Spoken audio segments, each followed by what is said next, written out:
It's not the news many restaurants wanted to hear.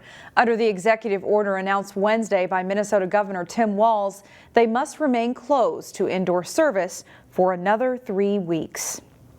One restaurant in Plymouth has taken the news in stride, and one reason for its optimism is customers. Sonia Goins joins us now with more.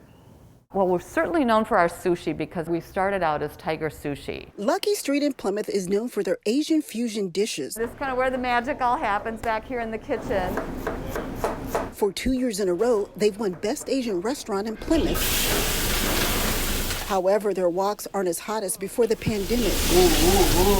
Brought my tables and chairs from Tiger Sushi. The empty dining room is also a reminder of the business they once had. Is business down? Absolutely. Owner Lisa Edevold says the popular restaurant is hurting because indoor dining is closed. When the governor reopened dine-in, even just this past summer, we found that people were very reluctant to come in. The business also did a lot of catering for companies in the surrounding area, but that stopped with people working from home. All of that was shut off in a moment, like that. It was gone.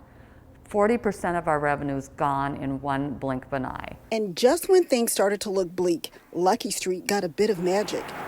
Customers in the neighborhood showed up to support them, ordering their favorite Thai foods for takeout or curbside pickup. It is just so heartwarming to see them coming out and making sure that we're okay and support and coming in with their dollars, not just dollar bills, like 10s and 20s in our tip jar, just like, you guys, we want you to be here when this is all over because we love you, and so it's been really great. The restaurant is reciprocating that love and support by giving back to the community. They started fundraising for each of the elementary schools by donating a portion of proceeds.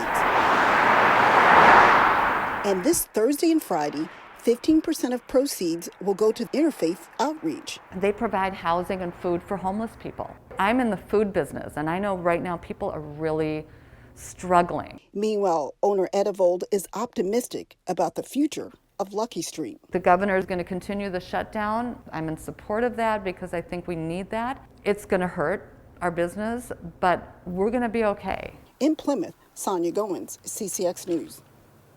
Gyms and fitness clubs are in a little different situation. They can reopen Saturday, but at reduced capacity. Delane Cleveland visits a gym in Plymouth for their reaction.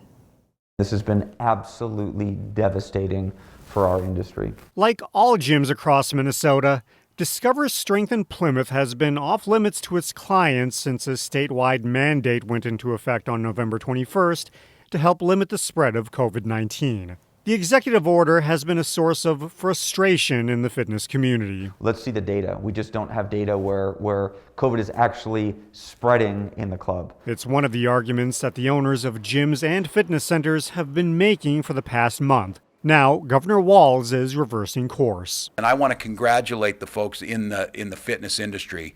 You have figured out smart ways and thought about things. So we hear you on that. So we're making some changes, get people back in there. Starting December 19th, gyms and fitness studios can reopen at 25% capacity with a 100-person limit. Club members have to wear masks at all times and maintain a distance of 12 feet from one another. We're thrilled because I think it represents a more surgical approach to a shutdown, to an opening, or to a reopening. The idea that we would wear masks and we'd have 12 feet of social distancing seems to be a really logical approach rather than being completely shut down or completely wide open. In addition to the new regulations, staff members here still plan to do temperature checks and sanitize all equipment. Ultimately, it's part of an effort to help spread two key messages to policymakers and the general public. Gyms are really, really safe. And number two, exercise is the most important intervention we have for mitigating cardiometabolic disease, which sets the stage for COVID-19 complications. In 2020, Minnesota gyms have endured 2 COVID-related shutdowns. With these new guidelines in place, there's faith that 2021 won't bring the same bad news. In Plymouth, Delane Cleveland, CCX News. Hennepin County is offering a free walk-up COVID-19 testing center in Brooklyn Park on Saturday. It will be at the Community Activity Center on 85th Avenue, and it's open from 12 to 4 p.m. You do not need an appointment, and you will complete registration forms on site. The county will provide interpreters as well as free cloth masks at the event. The pandemic has made it tough for kids to connect with their teachers, and that gave Robbinsdale Middle School an idea. Here's Neil Persley.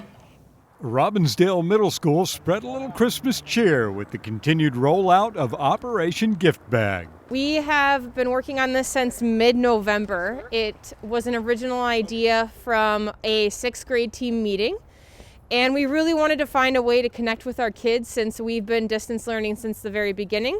So most of us, have never met our kids in person.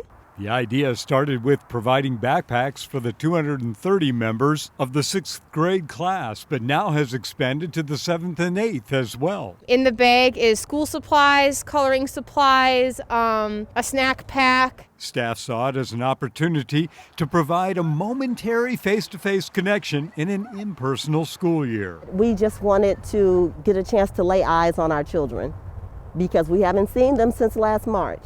And then our 6th graders, we've never seen them in person. This wouldn't have been possible without the Kids in Need Foundation. The Twin Cities-based organization provided all the bags and materials. Kinsella said she hopes to make this a yearly event. In Robbinsdale, Neil Persley, CCX News.